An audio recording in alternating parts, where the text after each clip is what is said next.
Hello and welcome to Defense India podcast. And before we start this video, please do like, share and subscribe to the channel. Hello and welcome to another episode of Defense India podcast, the podcast where we discuss matters related to India's internal security and sometimes what is happening across the world. And joining me on the podcast as always is Vicky Nanjapa. Vicky, welcome to the podcast.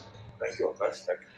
So, Vicky, interesting things are happening around Israel. We are approaching the anniversary of the brutal attacks that happened in Israel on 7th of October 2023. More than 1,200 people lost their lives in Israel during those attacks that were carried out by Hamas.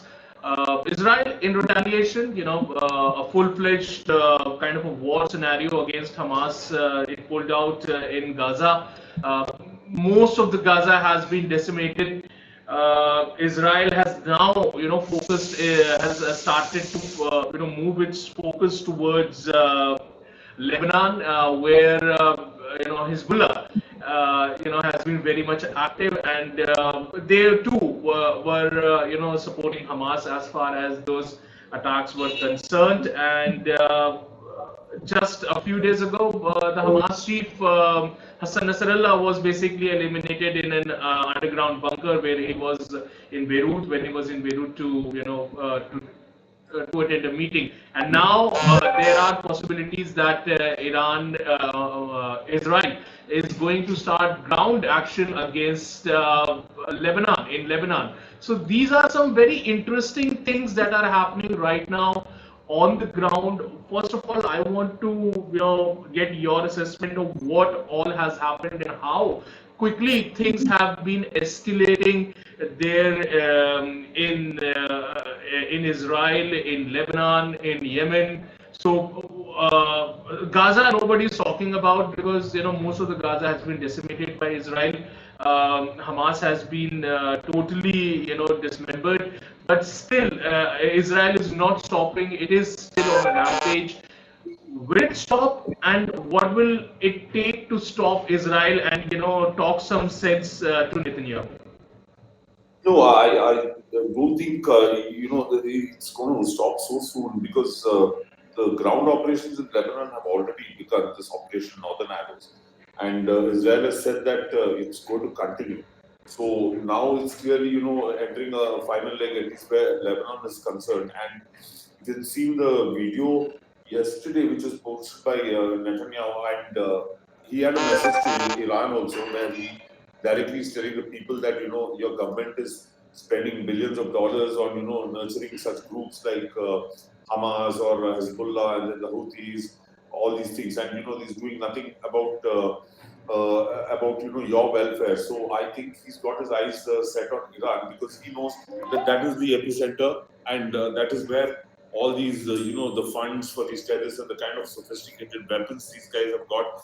So and in Iran also there's a lot of confusion at the moment because I think the president does not want some any stringent action because he's coming across a little soft on this issue, whereas the supreme leader he wants some action. So there is a lot of confusion out there. I don't think Iran is going to do anything at this moment, considering the manner in which Israel has really upped its ante against these terrorist groups. So and of course another thing is that Iran had a strategy. They thought that they will nurture these extremist groups and they'll keep them fighting with Israel. But clearly all these groups put together have not been able to shake Israel at all. And I don't see that this Iran getting into it, because the moment Iran gets into something at this moment, then it is going to blow into a full-fledged war. Now it's just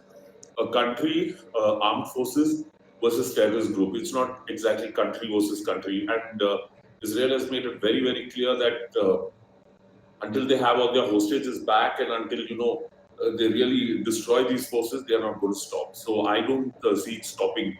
And Gaza is quiet at the moment, but it will go back there. I mean, that is for sure. I see this dragging on for quite some time.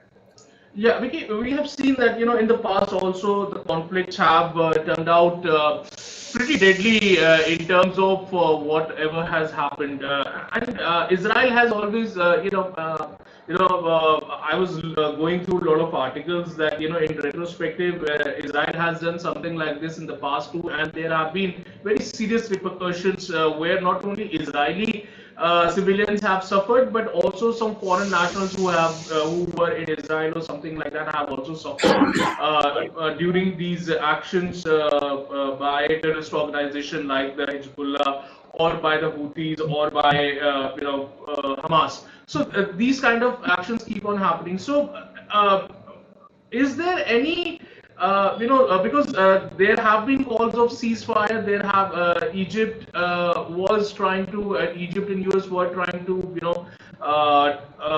bring all the parties on the table to have a peace talk and get this thing resolved and get a ceasefire. But that thing doesn't seem to be happening. And Hezbollah also did not send any of their guys to do a little bit of negotiation over there, and Israel was also playing very hard to please. So Netanyahu had some really ridiculous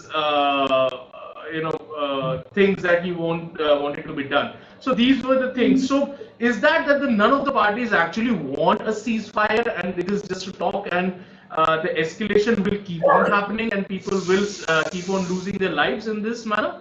See, actually, there was one very interesting, bit on one of the headlines that I saw that, when they began these ground up operations, this Operation Northern Arrows, they said, and the US has been informed about it. So, which means, it sounded like they are pretty much doing things on their own.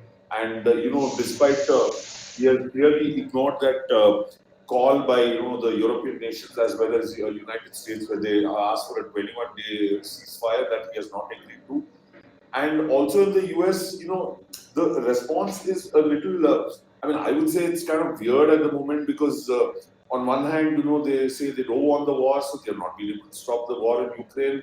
They're not able to, tame down on, anybody, be it Hamas or be it Hezbollah or, the actions that Israel is taking. And Israel is right up to the extent where they are attacking these terrorists and destroying their safe houses and weapons and things like that. The concern is about the loss of civilian lives, which I think again US has not been able to do anything. And there the problem for them at the moment is that you are going to lose a considerable amount of votes if you are seen as anti-Israel out there, because Trump will definitely bounce on that, because US has a policy of being pro-Israel. In fact, that precision bomb which killed the Hezbollah chief. Right. Yeah, that was again it was a US made bomb. So arms are going there and those kind of things. So it's basically US looks a little helpless at the moment, I would say, and they're clearly not able to do anything, and Netanyahu is not ready to listen because he has his own point of view, which I think going against terrorists is nothing wrong because he's lost a lot of his own people out there. So that on that front, I in complete agreement with what Netanyahu is doing, but nobody's meeting some common ground and trying to get about any kind of solution. And there's one more thing. The bigger problem in this is actually Iran, actually, and Right.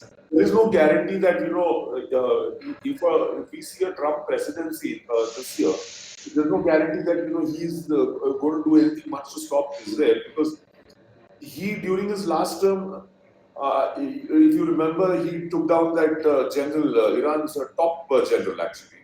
Okay, and so Donald Trump doesn't have any great views about Iran, and that was a real daredevil operation because he felt that Iranian general was meddling in Iraq and he was trying to revive some terror groups, and in a precision drone strike they took a general out, and still Iran did not retaliate or do anything about it. So clearly, Iran is not, in the favor of anybody in this whole situation. And Netanyahu, will go after Iran, and that was very, very clear from the message he sent out yesterday.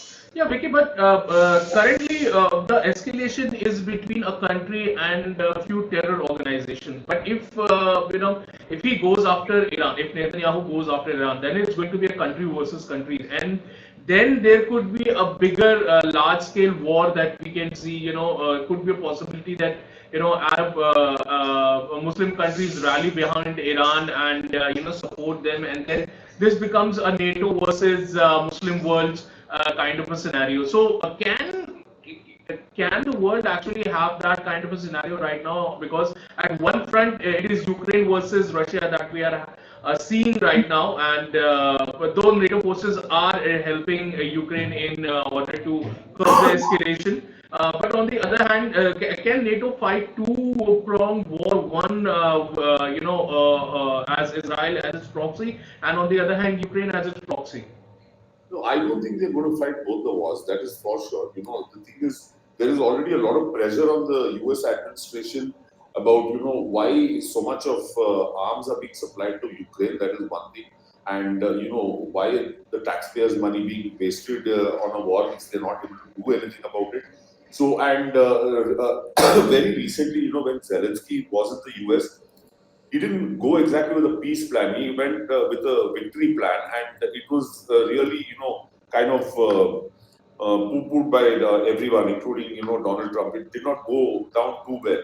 So clearly, there is a clear indication that, somewhere they are pulling out of that scenario, and they will let Israel do anything. And Iran also needs to understand one thing is that uh, nobody is going to, in the Arab world at least now, I think at least 90% of the Arab world is going to stay away.